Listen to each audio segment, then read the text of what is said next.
Assalamualaikum. I hope so all are doing well. Welcome to online STHP preparatory classes which is conducted by Sindh Education Organization. Firstly, let me tell you what that SEO is.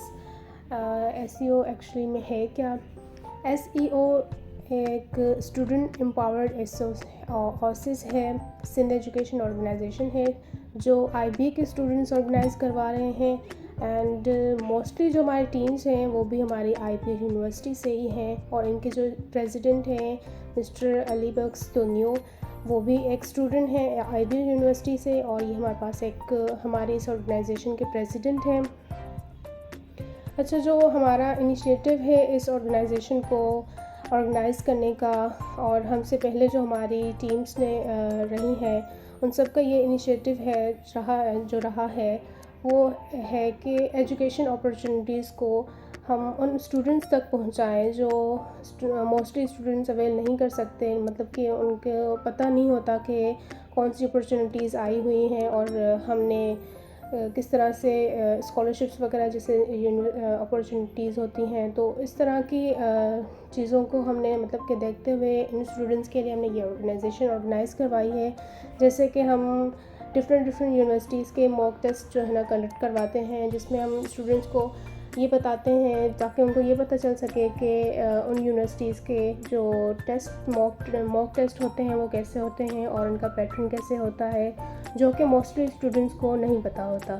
ठीक है, और इसके साथ साथ online sessions भी करवाते रहते हैं डिफरेंट यूनिवर्सिटी अपॉर्चुनिटीज़ पर, जैसे कि स्कॉलरशिप अपॉर्चुनिटीज़ हो गई या सोशल इशूज़ हो गए या मेंटल हेल्थ या गर्ल्स एजुकेशन के टाइप के टॉपिक्स पर हम जो है ना ऑनलाइन सेशन कंडक्ट करवाते रहते हैं। और तीसरा हमारे पास जो इसका है राइट अप जो सेशंस होते हैं वो स्टार्ट किया हुआ था, जैसे कि जनरल राइट अप सेशन हो गया जिसमें हम मतलब कि स्टूडेंट्स को अपॉर्चुनिटी देते हैं उनके आर्टिकल्स को लिखने के लिए और फिर हमारे पास वो स्टूडेंट्स आर्टिकल देते हैं उसमें से हम चूज़ करते हैं, फिर हमने जो है ना वही जो हमारे पास स्टूडेंट्स लेकर आते हैं उसमें से जो हमारे टॉपिक के रिलेट होता है उसके बाद फिर हम उनके वो चूज़ करते हैं और फिर हम वो पब्लिश करते हैं। तो ये बात हो गई SEO के बारे में, ऑर्गेनाइजेशन के बारे में। तो अब हम चलते हैं हमारे टॉपिक की तरफ। अस्सलाम वालेकुम। इस वीडियो में हम सीक्वेंस एंड सीरीज़ पर जो है ना डिस्कस करेंगे। सीक्वेंस एंड सीरीज़ हमारे पास एक पूरा चैप्टर है, लेकिन इस वीडियो में हम एक पार्ट बनाएंगे जो कि हमारे पास सीक्वेंसेस पर है और इसकी फ़र्दर टाइप्स और एग्जांपल्स हम डिस्कस करेंगे। तो बेसिकली हम बताएंगे कि सीक्वेंस क्या है और इसकी टाइप्स क्या हैं। तो इसकी हमारे पास जो डेफिनेशन है वो हमारे पास है A group of elements placed in a specific order such that we can easily judge about its next values or terms is called a sequence। Basically कि सीक्वेंस क्या है। फॉर एग्ज़ाम्पल मैंने यहाँ पे जैसे नंबर्स लिखे हुए हैं 1 2 3 4 5 6 7 8 सो ऑन। ठीक है, ये हमारे पास एक तरह का नॉर्मल काउंटिंग लिखी हुई है, लेकिन अगर हम इसको एक तरह की सीक्वेंस में लें तो हम इस तरह से बता सकते हैं कि हमने नेक्स्ट टर्म इसके बाद क्या होगी। मीन्स कि 8 के बाद मेरे पास पता है कि इसके बाद 9 आएगा, ठीक है, और 9 के बाद हमारे पास क्या होगा, 10 होगा, सो ऑन। ठीक है, मीन्स कि 10 के बाद 11 एंड इसके बाद भी हमें पता है कि उस कौन सी टर्म। मीन्स के इसका मतलब ये है कि हम इजीली बता सकें कि हमारे पास जो नेक्स्ट टर्म है हमारे पास क्या आती जाएगी। ठीक है, फॉर एग्ज़ाम्पल मैं यहाँ पे ले रही हूँ जैसे 4 6 8 है। ठीक है, अब इसमें हमारे पास ये है कि हमारे पास जैसे 4 है, 4 + 2 किया तो हमारे पास 6 आया। ठीक है, ऐसे ही 6 + 2 किया तो जैसे हमने 4 + 2 किया तो 6 आ गया, ऐसे ही 6 + 2 किया तो हमारे पास 8 आ गया। अब 8 के बाद हम बताएंगे कि 8 के बाद इसकी सीक्वेंस आगे क्या आएगी, इसकी और नेक्स्ट टर्म हमारे पास क्या होगी, जो हम बताएंगे जो कि हमारे पास करेंगे 8 + 2 करेंगे तो हमारे पास आ जाएगा 10। अब 10 के बाद हम बता सकते हैं इजीली जो कि हमारे पास है 10 + 2 कर देंगे तो हमारे पास 12 आ गया। ठीक है, ऐसे ही ये सो ऑन मीन्स के जाते ही। और दूसरी हमारे पास एग्जांपल है जैसे कि 10 15 एंड 20 के बाद हम नेक्स्ट टर्म बताएंगे क्या आएगी। तो हम देखेंगे जैसे अभी हमारे पास यहाँ पे है 10 दिया हुआ है। 10 के साथ हमने ऐसा कौन सा नंबर, मतलब हमने अगर ऐड किया है तो हमारे पास 15 आया, तो हम दोनों के बीच में डिफरेंस हमारे पास क्या आ रहा है, 5 का आ रहा है। मीन्स कि अगर हम 10 के साथ 5 प्लस कर रहे हैं तो हमारे पास क्या है, 15 आ गया। ठीक है, ऐसे ही 15 के साथ हम प्लस कर रहे हैं 5, तो ये हमारे पास 20 आ रहा है। अब 20 के साथ भी हम अगर हम +5 करते हैं तो हमारे पास 25 आएगा। तो नेक्स्ट टर्म का हमें पता चल गया कि हमारे पास इसके बाद हमारे पास कौन सी टर्म आएगी। ऐसे ही 25 के बाद हमारे पास क्या आएगी, 30 टर्म आएगी। ऐसे ही हमारे पास आगे ये एक तरह का टर्म चलती चलेगी, एक तरह की हमारे पास ये सीक्वेंस होगी। थर्ड हमारे पास एग्जांपल है 1, 7 एंड 13। अब इसमें हमारे पास नेक्स्ट टर्म बताते जाएंगे। ऐसे ही हमारे पास एक और एग्जांपल है 7, 14 एंड 28 एंड 10, 56। ये हमारे पास एक सीक्वेंस है। तो सिंपली मैं इस चीज़ को ये बताना चाहूँगी कि हमारे पास इसमें क्या होगा कि हम इसको आगे जब हम आगे इसके एग्जांपल्स वगैरह देखेंगे ना, तो आपको मोस्टली आई होप सो कि आपको समझ आ जाएगी। तो इसमें हम जस्ट ये देख रहे हैं कि हमारे पास नेक्स्ट टू नेक्स्ट टर्म क्या है। अब हम इसकी टाइप्स पे आते हैं। तो जो सीक्वेंसेस की टाइप्स हैं हमारे पास 3 तरह की टाइप्स हैं। ठीक है, जो कि हमारे पास, अच्छा यहाँ पे प्रोग्रेशन लिखा हुआ है, तो हम सीक्वेंसेस को एक नेक्स्ट नाम भी दे सकते हैं जो कि हमारे पास प्रोग्रेशन है। तो इस चीज़ को कंफ्यूज नहीं होना कहीं कि अगर क्वेश्चन में दिया हुआ है find the progression, arithmetic progression जैसे दिया हो, तो इस चीज़ को हम मोस्टली बच्चे कंफ्यूज हो जाते हैं देखते ही कि हमने तो सीक्वेंसेस पढ़ी थी, कोई प्रोग्रेशन क्या हो गया। तो प्रोग्रेशन एंड सीक्वेंसेस में कोई डिफरेंस नहीं है, दोनों सेम नाम, कोई भी नाम यूज़ हो सकता है। ठीक है, तो इसकी हमारे पास 3 टाइप्स हैं जो कि एक हमारे पास है, फर्स्ट हमारे पास अरिथमेटिक सीक्वेंसेस हैं। सेकंड जो हमारे पास इसकी टाइप है वो हमारे पास है, सॉरी मैंने टर्म यूज़ किया यहाँ पे, सीक्वेंस टाइप है। तो ज्योमेट्रिक सीक्वेंस जिसको हम ज्योमेट्रिक प्रोग्रेशन कह सकते हैं, हार्मोनिक सीक्वेंस जिसको हम हार्मोनिक प्रोग्रेशन भी कह सकते हैं। अब हम अरिथमेटिक सीक्वेंस के बारे में पढ़ेंगे। अरिथमेटिक सीक्वेंस की डेफिनेशन जो है वो हमारे पास क्या है, a sequence is said to be an arithmetic sequence if difference between its term is same. अच्छा, अब इस चीज़ का मतलब ये है कि हमारे पास एक सीक्वेंस दी गई है जिसको हम कह सकते हैं अरिथमेटिक सीक्वेंस कह सकते हैं, और इसमें हमारे पास कोई भी, हमने उसमें से कोई भी नहीं, मीन्स के हमने एक फ़र्स्ट टर्म ले लिए और इसके एक नेक्स्ट टर्म ले लिए। नेक्स्ट टर्म को हमने, मीन्स के सेकंड टर्म को हमने, सेकंड टर्म को माइनस करवाना है फर्स्ट टर्म के साथ, तो उसका जो डिफरेंस निकलेगा वो हमारे पास सेम होना चाहिए, जिसको हम कह सकते हैं कॉमन डिफरेंस। ठीक है, जैसे कि हमारे पास यहाँ पे कुछ एग्जांपल्स हैं। ये हमारे पास है 4, 6, 8, 10। ठीक है, अब इनके बीच हमारे पास जो डिफरेंस निकल रहा है वो हमारे पास क्या निकला है, मीन्स के अगर हम कह सकते हैं कि 6 माइनस 2, सॉरी 4, जो कि हमारे पास इक्वल्स टू 2 आ जाएगा। ऐसे ही हमने ले लिया है 8 माइनस 6 ले लिया। ठीक है, ये इसका हमारे पास डिफरेंस क्या निकला, 2 निकला। और आगे हमारे पास है 10 माइनस 8, इसका भी डिफरेंस हमारे पास 2 निकला। तो मीन्स के जो हमारे पास इन सब के माइनस करने के बाद हमारे पास इसका जो डिफरेंस निकल रहा है वो हमारे पास कॉमन डिफरेंस है, वो हमारे पास क्या है 2 है। अब फर्दर हमारे पास जो इसका जनरल अरिथमेटिक प्रोग्रेशन है, जिसमें हमारे पास एपीज मीन के अरिथमेटिक प्रोग्रेशन की हमारे पास एक तरह की हम डेफिनेशन में भी ये लिख सकते हैं कि a plus 1 into a plus 2d and so on. ये हमारे पास एक तरह का जनरल फॉर्मूला हमारे पास यूज़ हो रहा है। तो अरिथमेटिक प्रोग्रेशन के लिए हमारे पास एक, अब कह सकते हैं जैसे कि हमारे पास nth टर्म लिखी हुई है, उन्होंने कहा कोई भी हमारे पास उन्होंने टर्म दी हुई है, सॉरी जैसे हमने 20th टर्म फाइंड करनी है। ठीक है, उन्होंने कहा है कि 20th टर्म जो है हमने फाइंड करनी है और कोई भी एक सीक्वेंस दी हुई है, तो हम इस फार्मूला को यूज़ करते हुए हम इस चीज़ को फाइंड कर सकते हैं। ठीक है, तो इस फार्मूला का मतलब यहाँ पे यही है कि हमारे पास एक जनरल फार्मूला है जो कि हमारे पास अरिथमेटिक प्रोग्रेशन में यूज़ होगा, और कोई भी जैसे क्वेश्चन दिया होगा अरिथमेटिक प्रोग्रेशन के लिए, तो हम इस चीज़ के लिए फार्मूला ये यूज़ कर सकते हैं। इस चीज़ को हमने याद कर लेना है, जो कि हमारे पास है an is equals to a plus into n minus 1 into d। ठीक है, यहाँ पे मैंने लिखा भी हुआ है कि nth टर्म फाइंड करने के लिए फार्मूला यूज़ कर सकते हैं। ठीक है, जैसे कि अब इस फार्मूला को यूज़ कैसे करेंगे, उसमें हमारे पास इन चीज़ों को हम क्या कह सकते हैं, जैसे कि हमारे पास a है, ठीक है, उसको हमने फर्स्ट टर्म कहते हैं, और ये जो टी है इसको हम कॉमन डिफरेंस कहते हैं। कॉमन डिफरेंस मीन्स कि नेक्स्ट टर्म को माइनस करवाएंगे फर्स्ट टर्म के साथ, ठीक है, सेकंड टर्म को माइनस करवाएंगे फर्स्ट टर्म के साथ। और जो हमारे पास ये n है इसको हम क्या कहते हैं, नंबर ऑफ़ टर्म्स, जितनी हमारे पास नंबर ऑफ़ टर्म्स दी होंगी। और जो an है मीन्स कि ये जो an है वो हमारे पास क्या है, nth टर्म। तो इस चीज़ को फर्दर हम डिस्कस करते हैं एक एग्जांपल को लेकर कॉन्सेप्ट क्लियर करने के लिए। तो इन्होंने एग्जांपल दी हुई है कि find 14th term of 1, 7 and 13 and so on, ठीक है। तो इसमें हमारे पास जो ये चीज़ है ये हमारे पास क्या है, अर्थमेटिक प्रोग्रेशन है, ठीक है। तो हम इसमें पहले हम अर्थमेटिक प्रोग्रेशन फाइंड करने के लिए पहले हम क्या करते हैं कि पहले हमारे पास होना चाहिए कि फर्स्ट टर्म मीन्स कि हमारे पास ए है और डी है, इन दोनों का हमें पास पता होना चाहिए कि ये चीज़ें क्या है। तो आगे हमारे पास जो 14th टर्म है वो हम फाइंड करने में ईज़िली हमारे पास हो सकता है। तो ए जो है हमारे पास है 1, जो कि हमारे पास यहाँ पे सीक्वेंस में दिया हुआ है 1, ठीक है। और डी जो है, डी हमारे पास कॉमन डिफरेंस है, वो हमारे पास है 7 - 1 जो कि इक्वल्स टू 16 है। वो हमने कैसे निकाला, हमने सेकंड टर्म को माइनस किया फर्स्ट टर्म के साथ, तो हमने हमारे पास इसका कॉमन डिफरेंस निकल आया।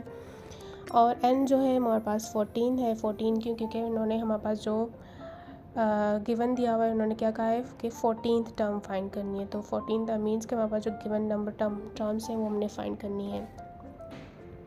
अब हम फॉर्मूला यूज़ करेंगे जो कि हमारे पास है। अगर हाँ, यहाँ पे हमने लिखा हुआ है A14 मीन्स कि यहाँ पे हमने 14th टर्म फाइंड करनी है। तो हम यूज़ करेंगे वही वाला फार्मूला, जनरल फार्मूला, जो कि हमारे पास we know that an is equals to a plus into n minus 1 into d. अब पुट करेंगे हमारे पास जो हमने n इज इक्वल्स टू 14 और a1 हमने d और जो हमने फाइंड किए हैं सबको हमने इसी फार्मूला में यूज़ करना है, पुट कर देना है। पुट करने के बाद जो A14 इज इक्वल्स टू हमारे पास हमारे पास क्या था, 1 था, और n हमारे पास 14 - 1 एंड 6 हमारे पास d जो है हमारे पास 6 था। इन सब को हमने सिंप्लीफाई करवाने के बाद हमारे पास जो A14 है मीन्स कि 14th टर्म है वो हमारे पास क्या आएगी, 79, ठीक है। अब एक और एग्जांपल है सिंपल। इसमें उन्होंने क्या कहा है कि उन्होंने कहा है कि 20th टर्म फाइंड करनी है और एक सीक्वेंस दी हुई है जो कि हमारे पास अर्थमेटिक प्रोग्रेशन है 10, 15 एंड 20 एंड सो ऑन, ठीक है। तो गिवन हमारे पास एक सीक्वेंस अर्थमेटिक प्रोग्रेशन है 10, 15, 20 और जिसमें हमारे पास फर्स्ट टर्म जो है वो हमारे पास एक इक्वल है और इसका कॉमन डिफरेंस जो है मींस के सेकंड टर्म को माइनस किया फर्स्ट टर्म के साथ, वो हमारे पास 5 है और जो हमारे पास n है वो हमारे पास 20 है, ठीक है, क्योंकि 20th हमने फाइंड करना है टर्म। इसके लिए हम जैसे कि हमें पता है we know that an is equals to a plus into n minus 1 into d, ये वाला फार्मूला यूज़ करेंगे। और इसी फार्मूला को यूज़ करते हुए इसमें हमने सारी की सारी जो हमने वैल्यूज़ पुट कर देनी है। वैल्यूज़ पुट करने के बाद जो हमारे पास इसकी 20th टर्म होगी वो हमारे पास 105 आएगी।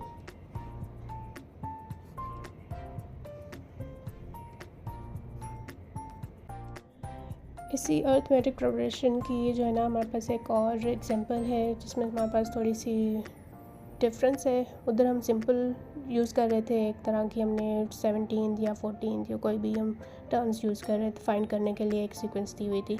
अब यहाँ पे थोड़ा सा डिफरेंस आ गया है कि इन्होंने कहा है कि अगर if 15th term of arithmetic progression is 40 and its 23rd term is 52 then find its 9th term.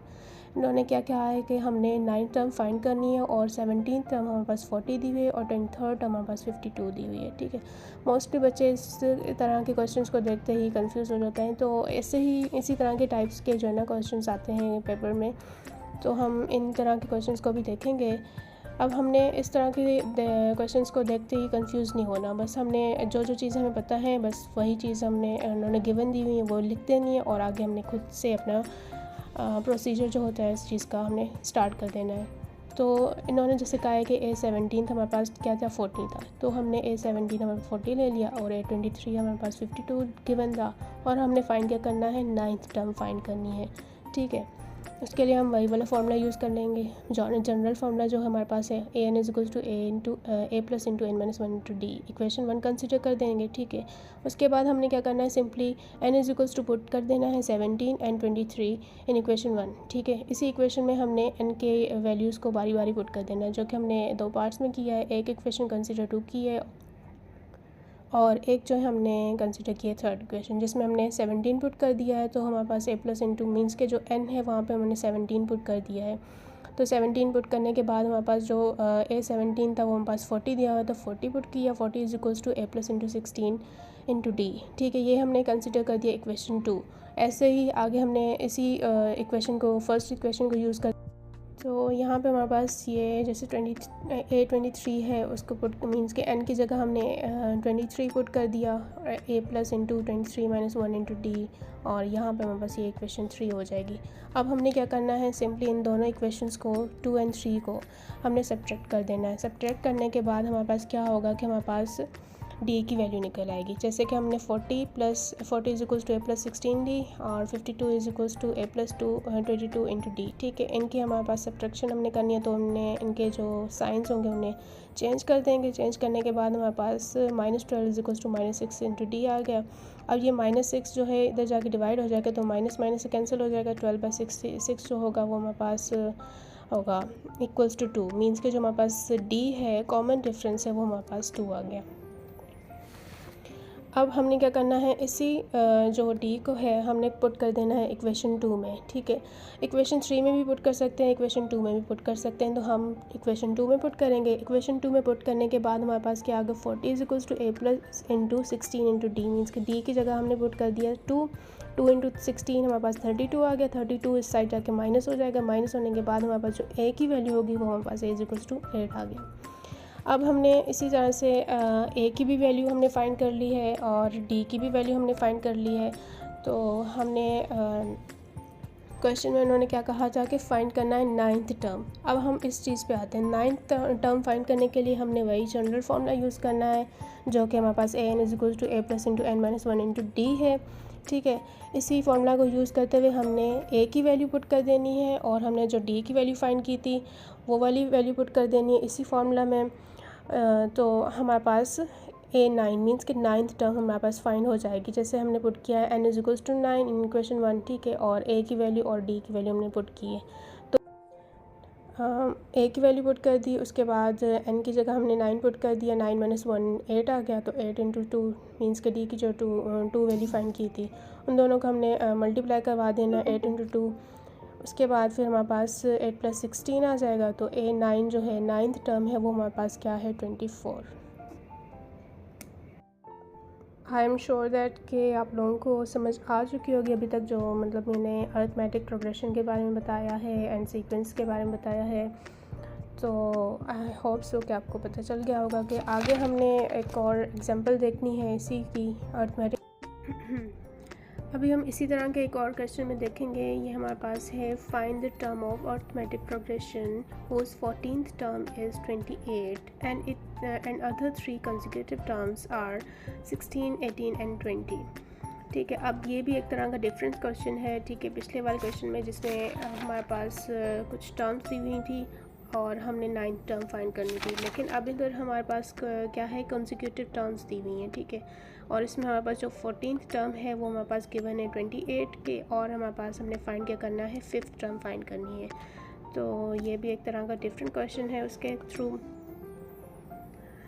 तो हम देखते हैं कि हमारे पास जो गिवन है वो हमारे पास क्या है, A14 है। A14 तो जो है वो हमारे पास इक्वल्स टू 28 है, और इसकी जो कंसेक्यूटिव टर्म्स हैं वो हमारे पास 16, 18 एंड 20, ठीक है। अब इसी चीज़ को हम देखते हैं, हमने क्या करना है, हमने सिंपली इधर से हम कॉमन डिफरेंस निकाल सकते हैं। उसमें हमने क्या किया था कि हमने दो कोई इक्वेशंस बनाई थी उसी टर्म्स को यूज़ करते हुए, फिर हमने जो है ना डिफरेंस निकाला था। डिफरेंस निकालने के बाद फिर हमने ए फाइंड किया था। लेकिन इसमें हमारे पास क्या है कि कॉमन डिफरेंस हम सिंपली निकाल सकते हैं, जो कि हमारे पास 18 माइनस 16 कर सकते हैं। तो यहाँ पे हमारे पास क्या आ गया, कॉमन डिफरेंस निकल आ गया, हमारे पास 2 है। और हमने आगे उसी फार्मूला को यूज़ करना है, जो हमारे पास जनरल फार्मूला है वो हमारे पास a n is equals to a plus into n minus 1 into d. Equation 1 consider कर दिया, और जो हमारे पास A14 है वो हमारे पास गिवन है। हमने पुट कर देना है n is equals to 14 in above equation, means कि इक्वेशन 1 में, तो a14 is equals to a plus into 14 minus 1 into d. ठीक है, डी हमने फाइंड किया था, टू पुट कर देना है और इसको अंदर मल्टीप्लाई करवा देना है। इधर से हमारे पास सिंपली क्या होगा, a की वैल्यू निकल आई। ठीक है, सिंपल से सारे क्वेश्चन से कोई कंफ्यूजन नहीं है, बस थोड़ा सा डिफरेंस आ जाता है क्वेश्चंस में, तो हम इन्हीं क्वेश्चंस को देखकर मतलब कि हम कंफ्यूज हो जाते हैं कि पता नहीं क्या ही आ गया। ठीक है, तो ऐसा कुछ भी नहीं होता, जस्ट हमारे पास सिंपल से क्वेश्चंस होते हैं। हमने अपने जो है ना ट्रिक्स यूज़ करनी होती हैं कि हमारे पास जो गिवन है वो लिख लेना है, उसके बाद फिर हमारे पास जो चीज़ें हमारे पास सामने आ रही हैं उन्हीं को यूज़ करते हुए हमने आगे सारा वही चीज़ यूज़ करनी है। जनरल फार्मूला यूज़ करने के बाद कॉमन डिफरेंस पुट कर दिया, वो फाइंड कर लिया, फिर ए फाइंड कर लिया, तो उसके बाद फिर हमने जब कॉमन डिफरेंस भी ले लिया और ए भी फाइंड हो गया, तो उसमें जो है ना हमने जनरल फार्मूला फिर से यूज़ करना है फिफ्थ टर्म फाइंड करने के लिए। फिफ्थ टर्म मीन्स कि हमारे पास n जो है वो यहाँ पे हमारे पास आ जाएगी 5। उसी को हमने इक्वेशन 1 में पुट कर देना है, और जो हमने कॉमन डिफरेंस फाइंड किया था और ए फाइंड किया था वो हमने पुट कर देना है। ठीक है, तो हमारे पास जनरल फार्मूला था जो कि हमारे पास है a n is equals to a plus n minus 1 into d. ठीक है, तो a5 is equals to a plus n minus 1 into d, means के जो हमारे पास n है वो हमारे पास 5 है, 5 माइनस 1 कर दिया, और d जो है हमने फाइंड किया था 2, और a जो है हमारे पास वो हमने फाइंड किया था वो भी 2 है। तो 2 प्लस इंटू 5 माइनस 1 4 आ गया, 4 इंटू 2 8, 8 प्लस 2 10। तो हमारे पास जो फिफ्थ टर्म है अर्थमेटिक प्रोग्रेशन की वो हमारे पास है 10। ऐसे ही यहाँ पे मतलब कि हमारे पास जैसे फिफ्थ टर्म लिखी हुई है तो उन्होंने कोई और टर्म भी दे सकते हैं, फिर 10th टर्म दे सकते हैं, 20th टर्म दे सकते हैं, कोई भी टर्म दे सकते हैं। ठीक है, तो इस चीज़ को देखते हुए हम कंफ्यूज नहीं होना, बस सिंपल से क्वेश्चंस होते हैं, जो चीज़ें हमें गिवन है वो लिख लें और उसके बाद हमने उस चीज़ को सॉल्व कर लेना है। ठीक है, एक और हमारे पास एग्जांपल है इसी की, जो कि हमारे पास दी हुई है। If 10th term of A P is 36 and 2a3 is equals to 5a7, then हमने फाइंड करना है इट्स एट्थ टर्म। ठीक है, अब ये उससे भी डिफरेंस आ गया।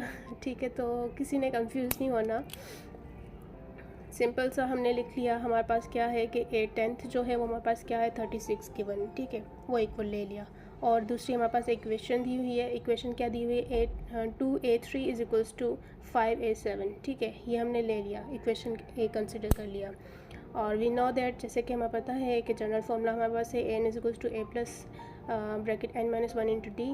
ठीक है, उसके बाद हमने क्या करना है, हमने जो a10th है वो हमने पुट कर देना है इसकी इक्वेशन ए में। तो हमारे पास क्या है कि a10 is equals to a plus into 10 minus 1 into d, means के जो हमारे पास n है वो इक्वल्स टू ले लेना है 10, उसमें पुट कर देना है। a10th हमारे पास किसके इक्वल था, गिवन था 36 के, तो 36 is equals to a plus 10 minus 1 9 आ गया, 9 इंटू डी आ गया, तो इक्वेशन 1 कंसिडर कर दिया।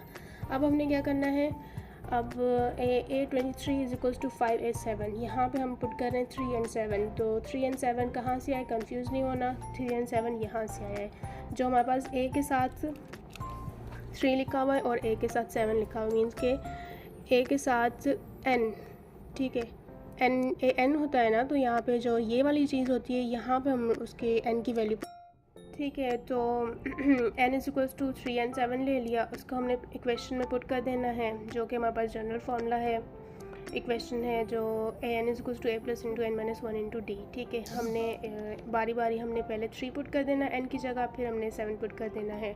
तो हमने कुछ पहले पुट कर दिया 3, तो a3 is equals to a plus into a plus n minus 1, n minus means के 3 माइनस 1 इंटू डी, जो कि हमारे पास आ गया 2 इंटू डी। ठीक है, तो a3 is equals to a plus 2 into d. ठीक है, ये इक्वेशन आ गई एक, और दूसरी इक्वेशन हमारे पास है एक n की जगह हमने 7 पुट कर दिया, तो a7 is equals to a plus 7 minus 1 6 into d, ये हमारे पास इक्वेशन आ गई। अब क्या करना है कि हमने इन वैल्यूज़ को उसी इक्वेशन में पुट कर देना है, इक्वेशन ए में पुट कर देना है। ठीक है, जो कि हमारे पास क्या थी 2a3 is equals to 5a7। ठीक है, अब जो a3 की वैल्यू है वो हमारे पास ये है, और A7 की वैल्यू जो है वो हमारे पास ये है। सिंपली हमने इन इक्वेशंस को इनकी जगह पुट कर देना है। तो 2 into a plus 2AD, sorry 2 into a plus 2D और equals to 5 into a plus 6D, ठीक है। देन हमने क्या करना है, 2 अंदर मल्टीप्लाई करवा देना है। तो 2a plus 4d is equals to 5a plus 30d, means 5 6 30। अब क्या करना है, हमने इस चीज़ को इस साइड पुट कर देना है, ठीक है। अब ये वाली चीज़ें जो हैं, मतलब कि 2a प्लस 4d है, ये हमारे पास यहाँ ऐड हो रही हैं, तो यहाँ जाके सब्ट्रैक्ट हो जाएंगी, ये इक्वल्स टू 0 इक्वेशन आ जाएगी, ठीक है। तो हमारे पास 5a plus 30d minus 2a minus 4d is equals to 0 ले लिया। अब यहाँ पे हमारे पास जो जो चीज़ें सब्ट्रैक्ट हो रही हैं वो हमने सब्ट्रैक्ट कर लेनी है। मीन्स के 5a प्लस माइनस 2a किया तो 3a आ गया, 30d माइनस 4d किया तो हमारे पास 26d आ गया। मीन्स के ये हमारे पास एक स्टैंडर्ड इक्वेशन बन जाएगी। तो स्टैंडर्ड इक्वेशन हमारे पास क्या है कि 3a plus 26d 26 into d is equals to 0 equation 3 consider कर दिया, ठीक है। अब हमने फर्दर क्या करना है आगे इसका कि हमने इक्वेशन 3 और इक्वेशन 1 को सब्ट्रैक्ट करवा देना है और इसके इक्वेशन 1 के साथ हमने 3 को मल्टीप्लाई करवा देना है, ताकि हमारे पास जो a है वो हमारे पास कैंसिल आउट हो जाए। जैसे यहाँ 3a लिखा हुआ है तो यहाँ पे हम इक्वेशन 1 के साथ 3 मल्टीप्लाई कराएंगे, 3 आ जाएगा, तो सब्ट्रैक्ट करवाने में हमारे पास वो कैंसिल आउट हो जाएगा और यहाँ से हमारे पास d की वैल्यू निकल आएगी। d की वैल्यू निकल आएगी तो उसके बाद हमने a की वैल्यू फाइंड करनी है। d की वैल्यू इक्वेशन किसी भी इक्वेशन, जैसे हमने इक्वेशन 3 में पुट कर दिया d की वैल्यू, तो यहाँ से हमारे पास a की वैल्यू निकल आएगी, ठीक है। तो इसको आगे हम देखते हैं।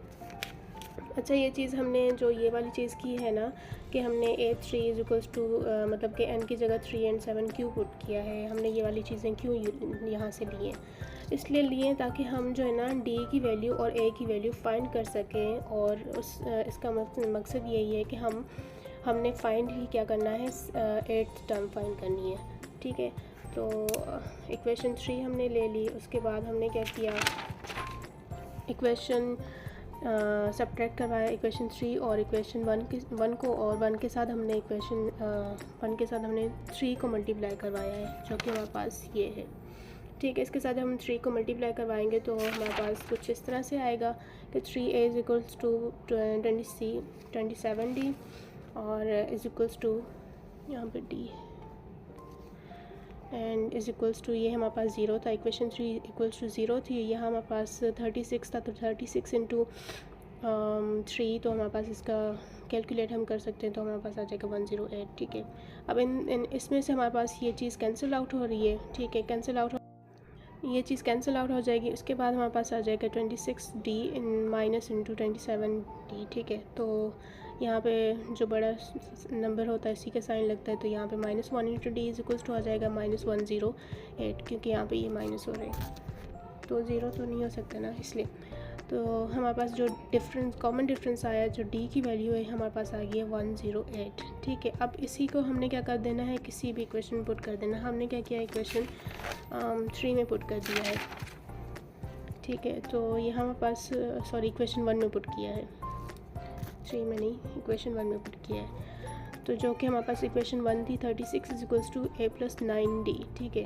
उसके बाद हमने क्या किया, d की वैल्यू पुट कर दी। d की वैल्यू हमारे पास क्या थी, 108, यहाँ पे माइनस था, ठीक है। तो -1 और ये कहाँ गया, तो जब हम किसी भी उसके साथ वेरिएबल के साथ कोई भी कांस्टेंट ना लिखा हो तो वो 1 नहीं होता है, तो यहाँ पे लिखना या ना लिखना कोई इतना मायने नहीं रखता। और यहाँ से ये माइनस और ये माइनस कैंसिल आउट हो गया, तो इसलिए हमारे पास 108 है, ये प्लस में, ठीक है। तो हमने यहाँ पे d की वैल्यू पुट कर दी 108, ठीक है। 36 is equals to a plus 9 into 108, 9 अंदर मल्टीप्लाई करवा दिया, जो कि हमारे पास 972 आ गया। अब 972 इधर जाके माइनस हो जाएगा 36 के साथ, तो यहाँ पे हमारे पास जो है ये वैल्यू आ गई a की वैल्यू -936 आ गया। अब क्या करना है, सिंपली जो हमने d की वैल्यू फाइंड की है और a की वैल्यू फाइंड की है वो इक्वेशन 1 में पुट कर देनी है और जनरल फार्मूला वही यूज़ करना है। इक्वेशन 1 हमारे पास थी an is equals to, general formula जो हमारे पास है an is equals to a plus n-1 into d. Simple हमने n की वैल्यू, a की वैल्यू और d की वैल्यू पुट करती जाने हैं। n की वैल्यू हम यहाँ पे क्या पुट करेंगे, 8 पुट करेंगे। क्यों, क्योंकि हमें इन्होंने क्वेश्चन में क्या दिया हुआ था, फाइंड क्या करना है, फाइंड इट्स 8th टर्म।